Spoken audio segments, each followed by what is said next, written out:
Paulus membela diri dengan mengatakan fakta, dan semua saudara-saudari yang ada bersamaku.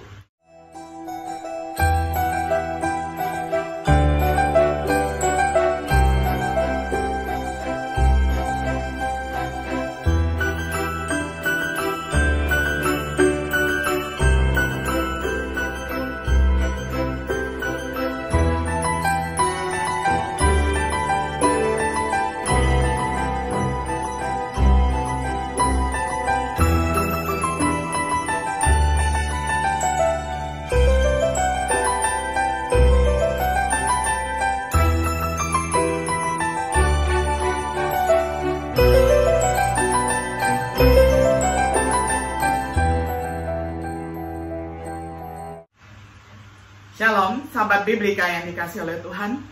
Senang sekali hari ini kita dapat berjumpa kembali di dalam acara Refleksi Sahabat Biblika. Pada hari ini kita akan memulai episode yang baru, yakni episode yang pertama di dalam serial pembahasan Kitab Galatia dengan tema Surat kepada Jemaat Galatia. Kita akan membaca firman Tuhan di dalam Surat Galatia pertama, ayat 1-2, saya akan bacakan untuk kita semuanya di dalam terjemahan sederhana Indonesia.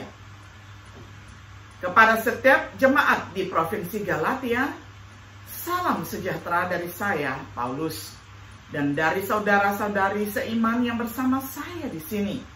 Kiranya kamu semua senantiasa hidup tenang dan menikmati kebaikan dari Allah Bapa dan Kristus Yesus, penguasa kita. Sampai sedemikian jauh pembacaan firman Tuhan dari Galatia 1 ayat pertama hingga ayat yang kedua. Sahabat Biblika yang dikasih oleh Tuhan, kita hidup di masa yang sulit. Dosa selalu hadir. Kebejatan nampaknya sedang meningkat. Ada banyak agama yang berusaha mengatasi masalah ini, tetapi solusi mereka salah. Orang-orang Kristen pada abad pertama Masehi mendapati diri mereka menghadapi keadaan yang sama. Amoralitas merajalela, kebajikan moral sangat langka. Agama itu sangat banyak, namun tidak efektif dalam menyelamatkan jiwa. Dalam suratnya kepada jemaat-jemaat Galatia, Paulus menyampaikan keprihatinan seperti itu. Berurusan dengan Injil palsu dan harapan palsu, memberikan bimbingan untuk keselamatan dan kehidupan yang saleh. Surat Paulus kepada jemaat di Galatia tetap menjadi panduan yang kuat dan relevan bagi orang Kristen saat ini. Dalam pelajaran refleksi kita pada hari ini, kita akan membahas beberapa informasi latar belakang dari kitab Galatia. Yang pertama, penulis surat Galatia dapat dibaca di dalam pasal 1 ayat 1-2 itu adalah Paulus. Paulus menyebut namanya 2 kali. Seseorang yang sebelumnya dikenal sebagai Saulus dari Tarsus, sang penganiaya gereja. Orang yang dikenal sebagai rasul bagi bangsa-bangsa lain. Penulis setengah dari isi perjanjian baru. Mengenai penulisnya atas surat Galatia, ini adalah pandangan dari gereja mula-mula. Bahkan kritikus modern yang menentang kepenulisan banyak kitab perjanjian baru pun mengakui bahwa Galatia benar-benar ditulis oleh Paulus. Rasul Paulus adalah seorang rasul.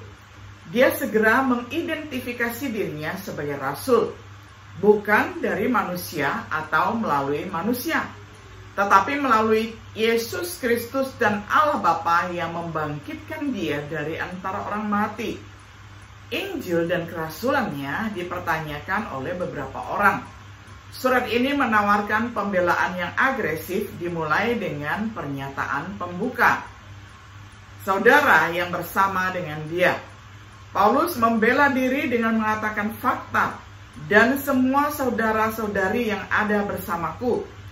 Orang Kristen lainnya mengirim salam mereka bersama dengan Paulus, meskipun tidak disebutkan namanya. Penyertaan mereka menyiratkan dukungan terhadap Paulus dan Injil yang ia beritakan. Setelah mengidentifikasi dirinya sebagai penulis surat ini, Paulus kemudian berbicara hal yang kedua, penerima surat. Pasal pertama ayat yang kedua, Wilayah Galatia. Galatia adalah nama yang digunakan baik secara geografis maupun politik pada abad pertama. Secara geografis digunakan untuk menggambarkan bagian utara Asia Kecil bagian tengah.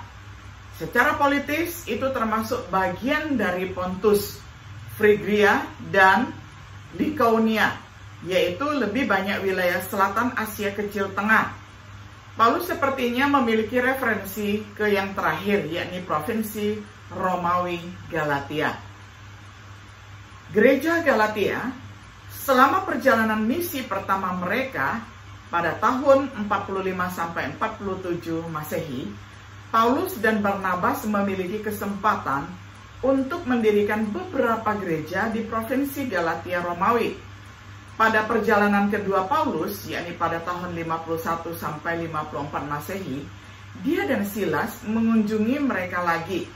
Pada perjalanan ketiga Paulus, yakni tahun 54-58 Masehi, dia mengunjungi jemaat Galatia lagi.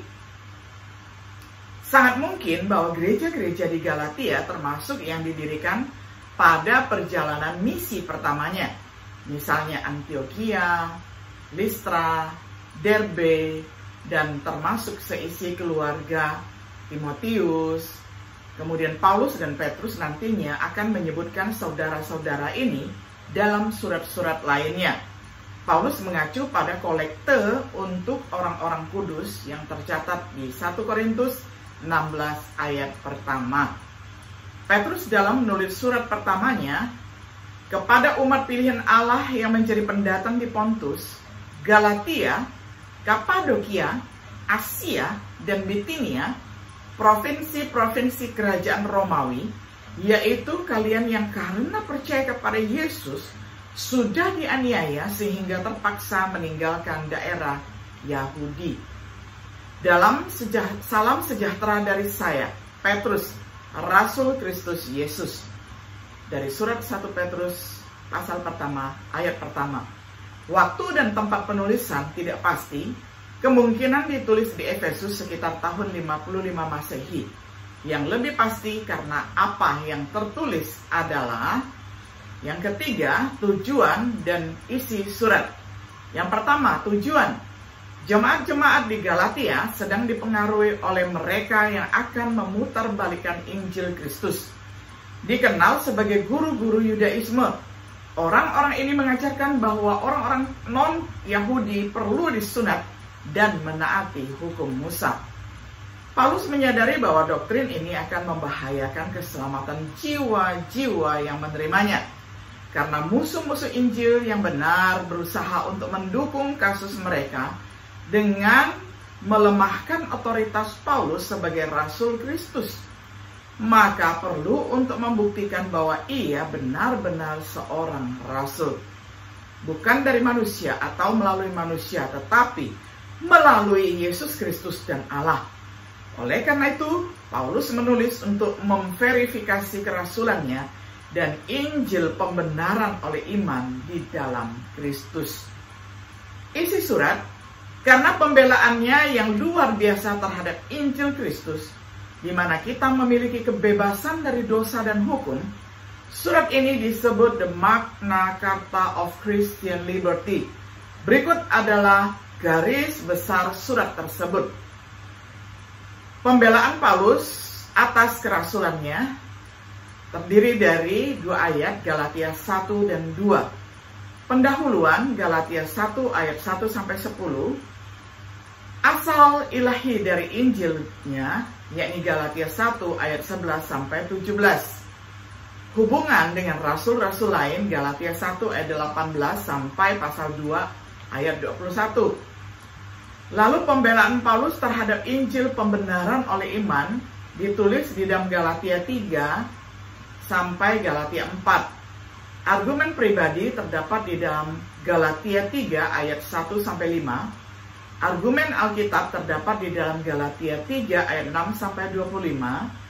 Argumen praktis terdapat di dalam Galatia 3 ayat 26 sampai ayat 4 sampai pasal 4 ayat 7.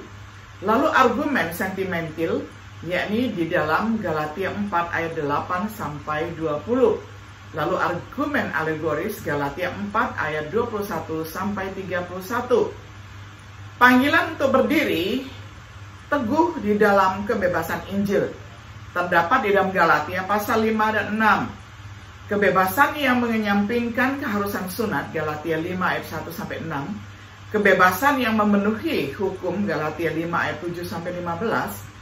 Kebebasan di mana seseorang dipimpin oleh Roh Galatia 5 ayat 16 sampai 26. Kebebasan dengan rasa tanggung jawab Galatia 6 ayat 1 sampai 10. Panggilan untuk berdiri teguh dalam kebebasan Injil Galatia 5 sampai 6. Kebebasan yang mengesampingkan keharusan sunat Galatia 5 ayat 1 sampai 6. Kebebasan yang memenuhi hukum yakni dari Galatia 5 ayat 7 sampai 15. Kebebasan di mana seseorang dipimpin oleh Roh Galatia 5 ayat 16 sampai 26. Kebebasan dengan rasa tanggung jawab Galatia 6 ayat 1 sampai 10. Kesimpulan Galatia 6 ayat 11 sampai 18. Sebagai kesimpulan, bagian yang mengungkapkan tema surat ini adalah Galatia 5 ayat 1. Karena itu, berdirilah teguh dalam kebebasan yang olehnya Kristus telah memerdekakan kita, dan jangan terjerat lagi dengan kuk ataupun belenggu.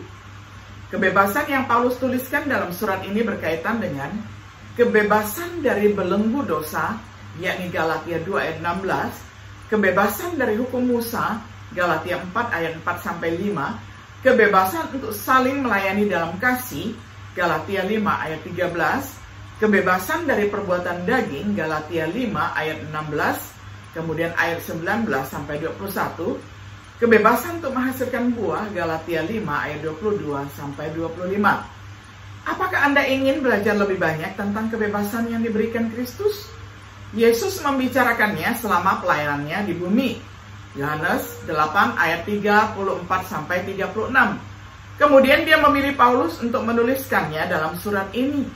Jika Anda ingin belajar lebih banyak tentang kebebasan sejati, maka berikan perhatian khusus pada surat yang ditulis ke gereja-gereja Galatia ini.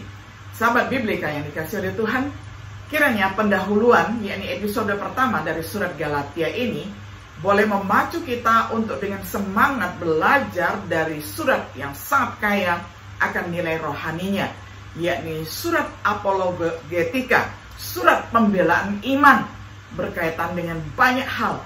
Dan biarlah setiap diri kita semakin hari semakin tekun belajar firman Tuhan. Tuhan Yesus memberkati kita semuanya.